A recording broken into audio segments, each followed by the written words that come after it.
Welcome to AppyPie Connect, a no-code platform that integrates the apps you use and automates your workflows.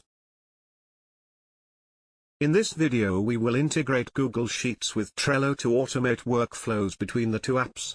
We will choose a trigger from Google Sheets and then an action from Trello. Please watch the video till the end. Start by selecting Google Sheets as your trigger app. Next, choose a trigger event. This is the trigger event that will initiate the flow in Connect. Select the one that will fit your needs.